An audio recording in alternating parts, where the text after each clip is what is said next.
Assalamualaikum warahmatullahi wabarakatuh.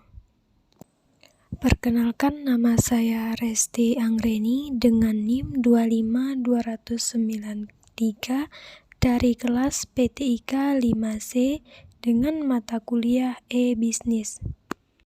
Materi yang akan kita bahas adalah yang pertama, perkembangan teknologi informasi dalam e-bisnis. Yang kedua, bisnis plan. Yang ketiga, macam-macam e-bisnis di internet. Di sini saya akan membahas tentang bab 1, yang mana materinya tentang perkembangan teknologi dalam e-bisnis. E-bisnis atau electronic business dapat didefinisikan sebagai aktivitas yang berkaitan secara langsung maupun secara tidak langsung dengan proses pertukaran barang dan jasa dengan memanfaatkan internet sebagai media komunikasi dan transaksi. Salah satu aplikasi teknologi internet yang merambah dunia bisnis internal meliputi sistem pendidikan, pelangganan, pengembangan produk, dan pengembangan usaha. Secara luas, sebagai luas proses bisnis yang tergantung pada sebuah sistem teoretik. Pada masa sekarang, hal ini dilakukan sebagian besar melalui teknologi berbasis web, memanfaatkan jasa internet. Dengan era kemajuan teknologi saat ini, internet menjadi salah satu komponen penting bagi setiap individu untuk dapat berinteraksi dengan dunia luar.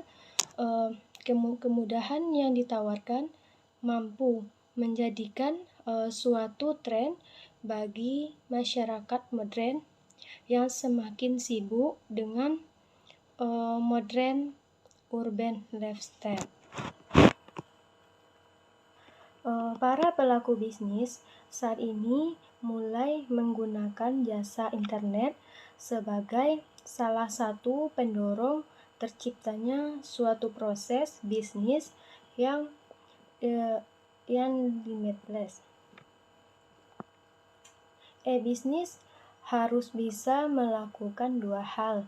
Yang pertama, seberapa tinggi potensi penambahan atau pendapatan. Perusahaan baik secara langsung maupun secara tidak langsung yang didapat pada saat konsep e-bisnis diimplementasikan.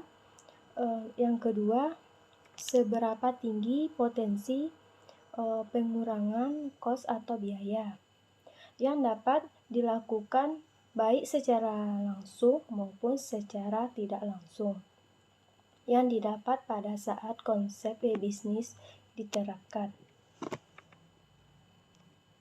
Dalam kenyataannya, tentu saja tidak semua usaha dapat secara langsung dan terlihat berpengaruh terhadap kedua variabel tersebut.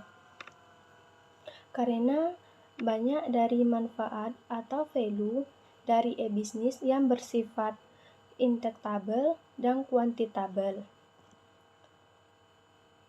Sebuah situs e-bisnis mungkin sangat komprehensif dan menawarkan lebih dari sekedar menjual produk dan jasa. Sebagai contoh, mungkin fitur fasilitas pencarian umum atau kemampuan untuk melacak pengiriman atau diskusi bergulir. Dalam kasus tersebut, e-commerce akan mengacu pada pengolahan komponen urutan situs.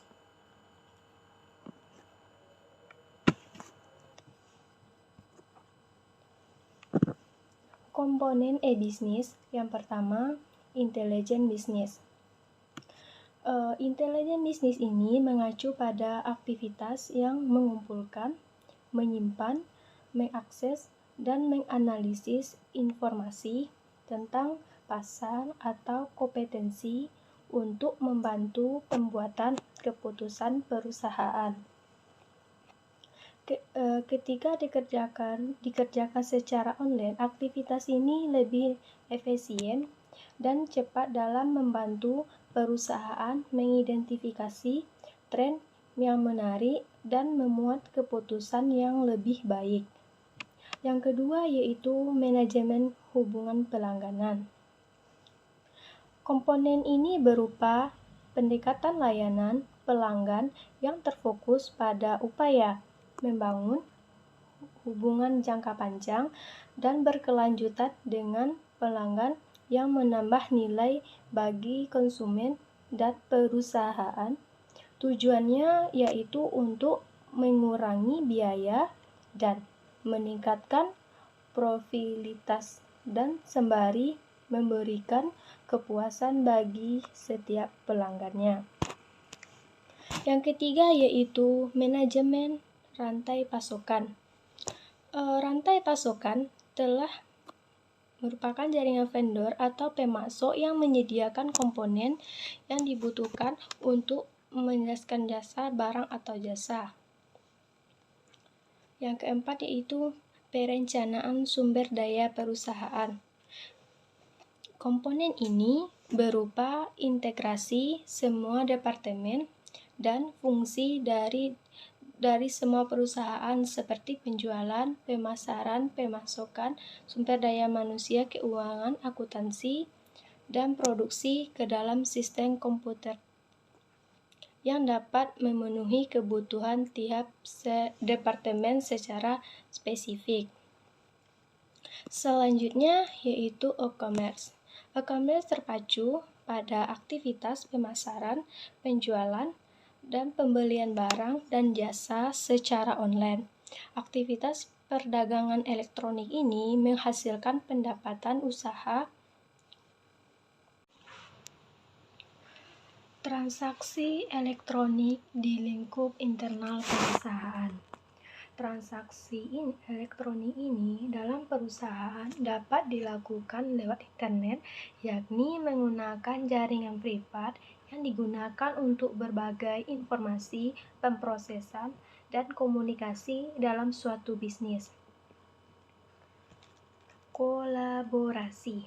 Tujuannya untuk membantu tim atau partner bisnis untuk berkomunikasi dengan satu sama lain yang lebih efisien dan lebih efektif. Aktivitas online antar perusahaan. Aktivitas ini terfokus pada berbagai informasi dan komunikasi via teknologi digital, termasuk extranet. Yang mana extranet ini bagian dari intranet yang diperuntukkan bagi partner bisnis, vendor, atau pihak lain yang berkepentingan. Jenis-jenis e-bisnis. Yang pertama yaitu business to business, yang mana jenis ini adalah transaksi antar sebuah perusahaan dengan perusahaan lainnya atau dikenal dengan istilah B2B. Semua transaksi yang dilakukan jenis e-bisnis ini dilakukan secara online seperti email atau menggunakan platform khusus elektronik data interface atau ID. Yang kedua yaitu customer to customer.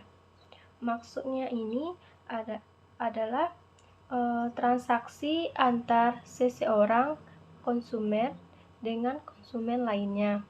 Contohnya seperti jual beli barang bekas secara online.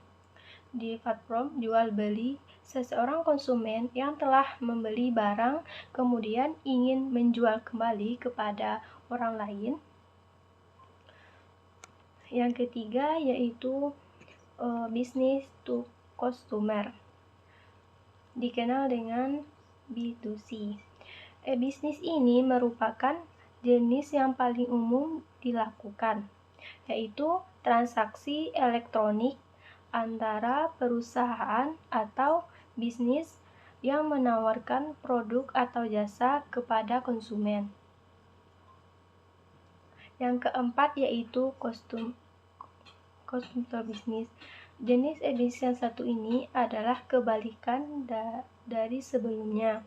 Transaksi customer to business dalam e-bisnis adalah keadaan saat konsumen yang melakukan proses penjualan atau penawaran barang atau jasa kepada perusahaan atau organisasi. Yang kelima yaitu government to business. Maksudnya di sini adalah ketika pemerintah bekerja sama dengan perusahaan untuk melakukan interaksi secara online. Contohnya seperti perhitungan pajak, perusahaan termasuk juga urusan pengadaan barang dan penjualan resmi. Yang keenam, business to government. Jenis e-bisnis ini adalah antara perusahaan dengan pemerintah yang dikenal juga dengan pemasaran sektor publik. Contohnya seperti pengadaan barang untuk kebutuhan masyarakat, banyak seperti pemasokan produk sembako yang akan dibagikan ke masyarakat. Yang ketujuh yaitu government to government.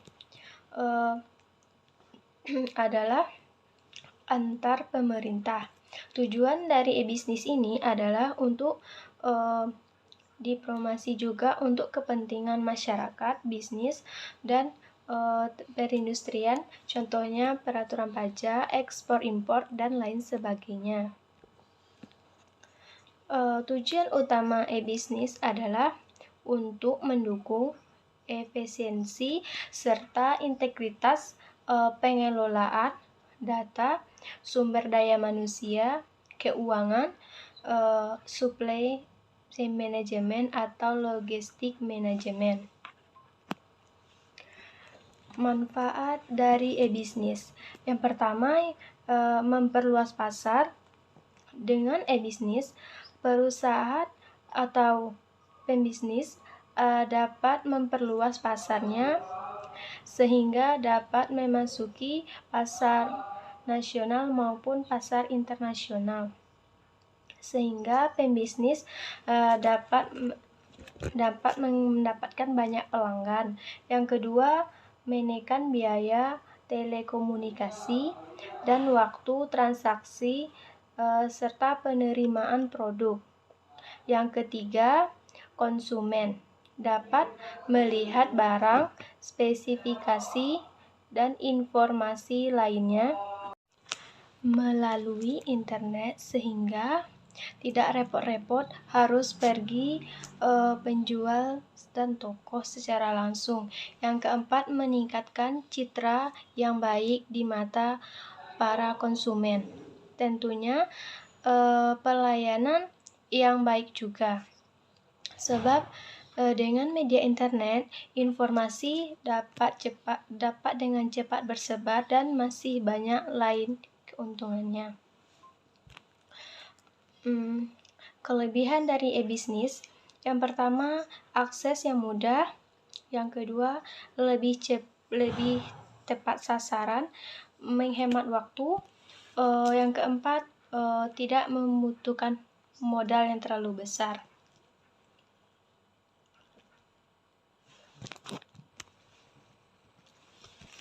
Kelemahan dari e-bisnis, yang pertama, tidak adanya pertemuan secara langsung dengan konsumen maupun sebaliknya. Yang kedua, berisiko terjadinya penipuan.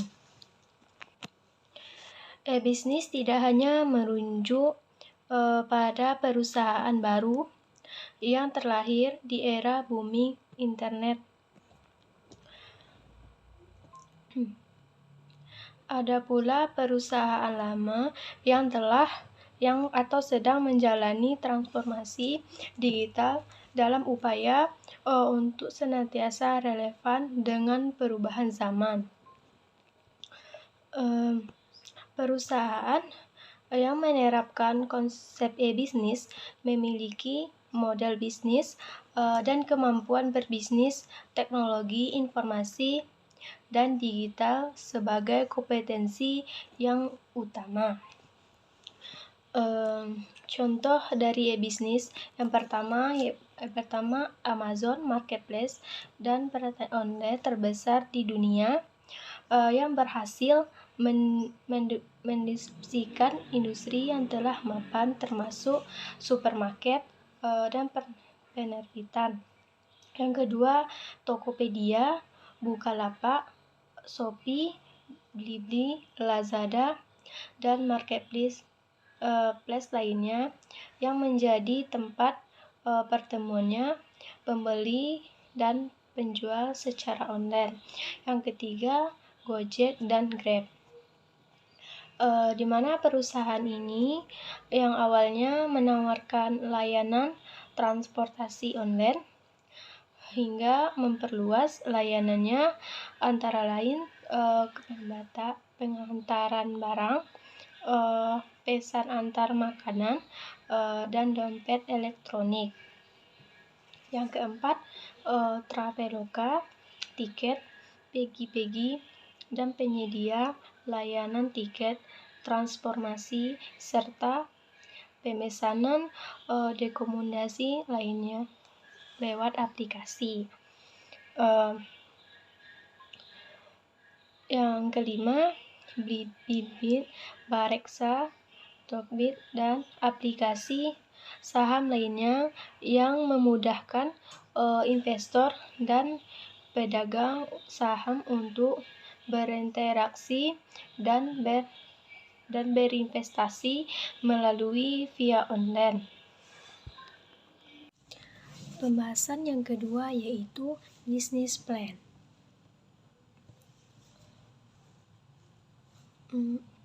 Business plan ini adalah sebuah dokumen tertulis yang berisi rincian bagaimana suatu bisnis dapat mencapai tujuannya.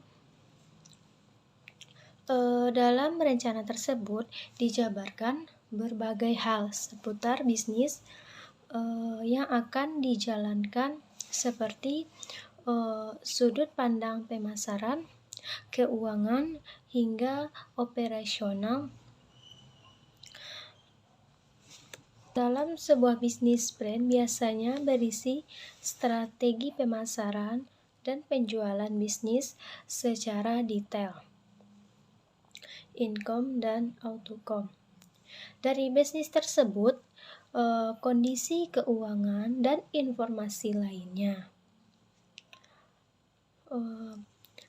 Ketika seseorang pembisnis akan membuat bisnis plan, tentunya perlu pemikiran dan keputusan yang tepat. Fungsi dari pembuatannya bisnis plan ini adalah menjadikan acuan bagi pembisnis untuk dapat mencapai tujuan dalam jangka panjang. Selain itu, bisnis plan dapat menggambarkan apakah bisnis tersebut layak atau mampu menghadapi segala tantangan dari depan. Jenis bisnis plan. Di setiap bisnis plan tentunya memiliki objektif dan tujuan yang berbeda-beda. Jenis bisnis plan yang pertama yaitu operation business plan. Rencana bisnis operasi atau operation business plan ini adalah rencana bisnis yang dirancang khusus hanya untuk internal perusahaan. Pada perencanaan bisnis ini mencakup rencana dan kebijakan tentang operasional perusahaan. Lalu, bisnis plan ini meliputi uraian tanggung jawab setiap orang dalam perusahaan. Yang kedua, pro-business plan adalah rencana bisnis yang menjelaskan rencana pertumbuhan bisnis perusahaan ke depannya. Rencana bisnis ini dapat digunakan pada kepentingan internal maupun eksternal. Misalnya, untuk menerima modal lebih daripada investor. Apabila akan digunakan untuk kebutuhan eksternal, maka rencana bisnis ini harus dijelaskan lebih rinci. Umumnya meliputi deskripsi rinci mengenai perusahaan, struktur organisasi, serta kondisi keuangan perusahaan. Yang keempat, development business plan adalah deskripsi secara rinci mengenai bisnis yang akan dibuat. Pada rencana bisnis operasi ini umumnya meliputi administrasi bisnis, organisasi perusahaan, dan tanggung jawab setiap karyawan. Maka dari itu, dokumen ini tidak hanya untuk pihak internal, namun juga untuk pihak eksternal dapat menggunakannya. Yang keempat, startup business plan adalah penjelasan yang mengenai perusahaan, khususnya startup yang akan didirikan. Rencana bisnis ini meliputi penawaran barang atau jasa kepada calon konsumen, evaluasi pasar, struktur marketing, manajemen risiko, serta struktur manajemen lainnya yang nantinya diimplementasikan. Yang kelima, strategi bisnis plan adalah rencana bisnis yang paling rumit dibandingkan dengan rencana bisnis lainnya. Dalam bisnis plan ini menjelaskan berbagai strategi secara lebih rinci untuk mencapai tujuan perusahaan. Umumnya, beberapa komponen yang dianggap penting untuk dimasukkan pada rencana bisnis ini. Di antaranya, visi dan misi perusahaan, faktor kritis strategis untuk mencapai tujuannya, dan jadwal terlaksananya strategi tersebut. Komponen bisnis plan. Yang pertama, eksekutif summary perusahaan. Menjelaskan secara singkat dan padat isi dari bisnis plan yang akan kita buat. Yang kedua, deskripsi perusahaan. Meliputi sejarah perusahaan, visi dan misi, tujuan dari perusahaan tersebut, dan mitra perusahaan. Yang ketiga, produk atau layanan. Menjelaskan produk atau layanan yang ditawarkan dan kelebihannya. Yang keempat, analisis pasar meliputi identifikasi pesaing, analisis SWOT, dan analisis segmenting, marketing, positioning. Yang kelima, strategi pemasaran meliputi pemasaran offline dan pemasaran digital. Yang keenam, updating meliputi secara keuangan perusahaan dan keseluruhan. Manfaat bisnis plan. Yang pertama, sebagai media pedoman rencana bisnis. Yang kedua, mencari sumber dana atau alat untuk menarik investor. Yang ketiga, sebagai tolak ukur dalam mengambil keputusan. Yang keempat, menjelaskan tujuan bisnis. Yang kelima, sebagai prediksi persaingan usaha pada masa depan. Cara membuat bisnis plan. Yang pertama, kita harus mengetahui terlebih dahulu kondisi kompetitor. Yang kedua, mengetahui pembaca dokumen. Yang ketiga, memiliki bukti untuk setiap klaim yang akan kita buat. Yang keempat, jangan bertele-tele. Yang kelima, jelaskan setiap rinci secara realistis.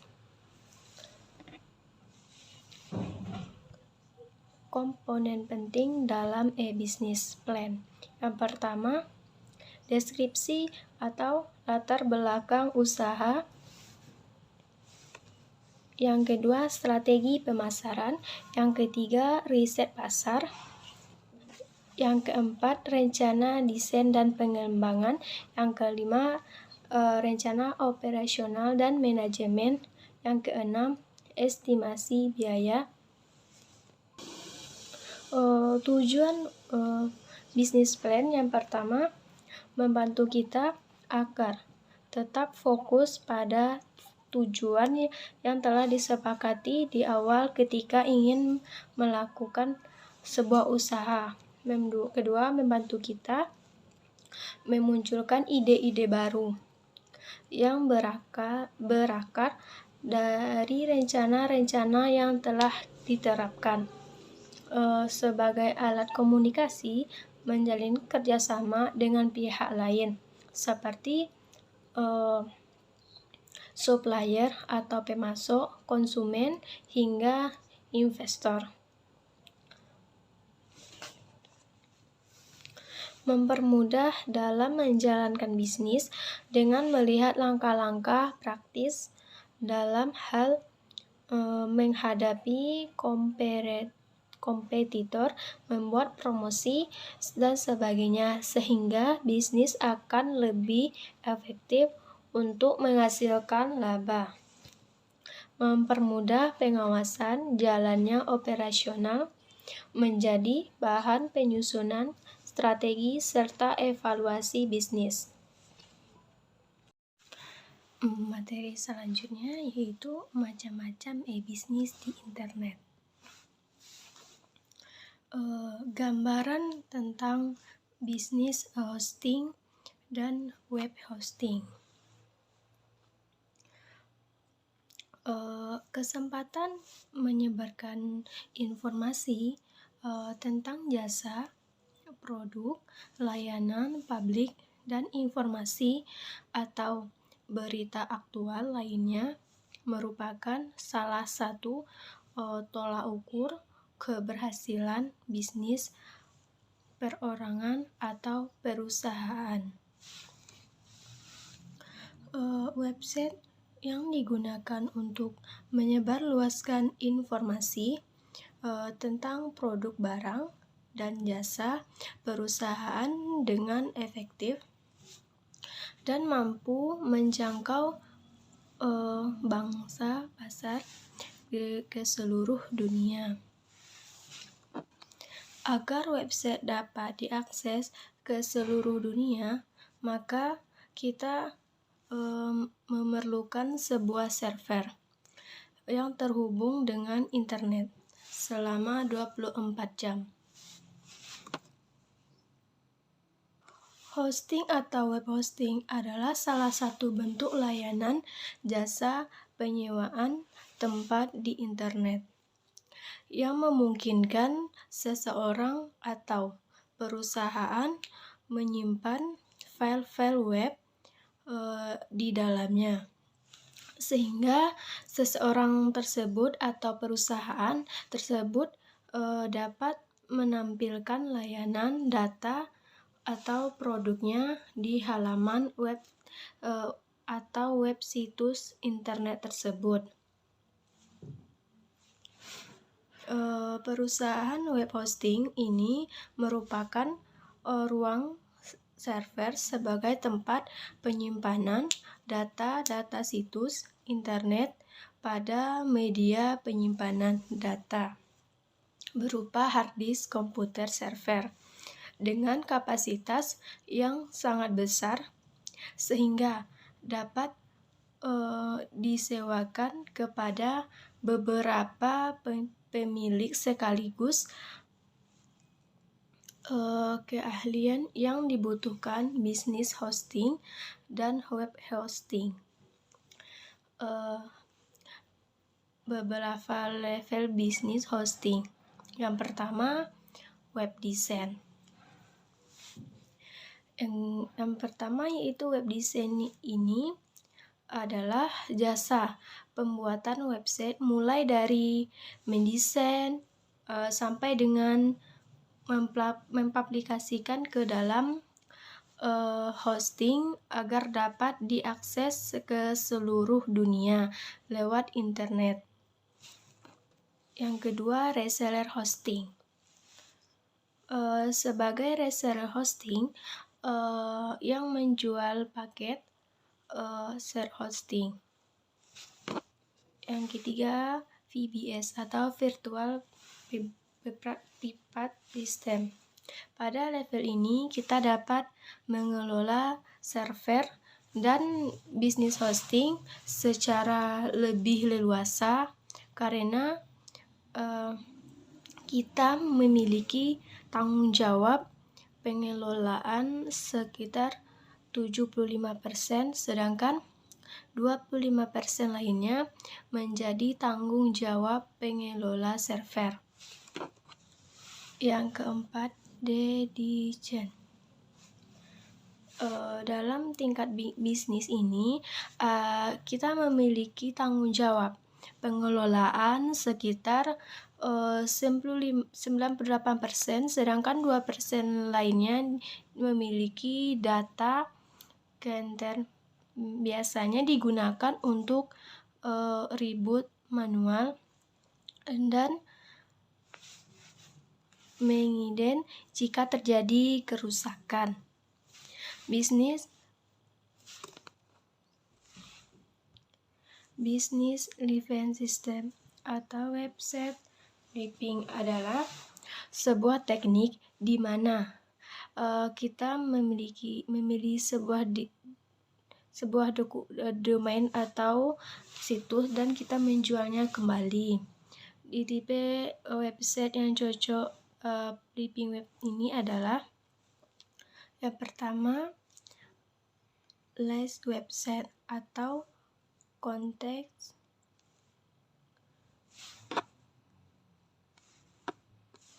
Kedua, artikel directory.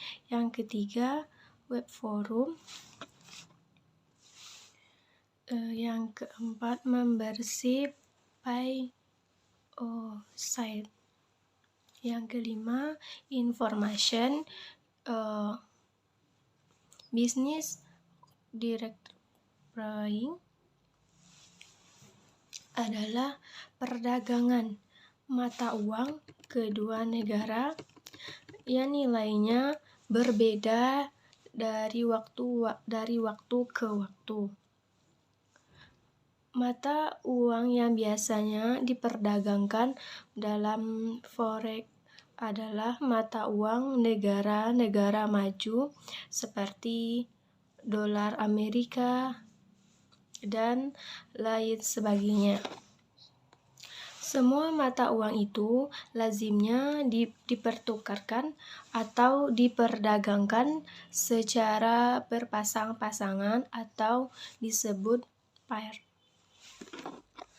Forex adalah produk investasi yang sifatnya liquid dan bersifat internasional.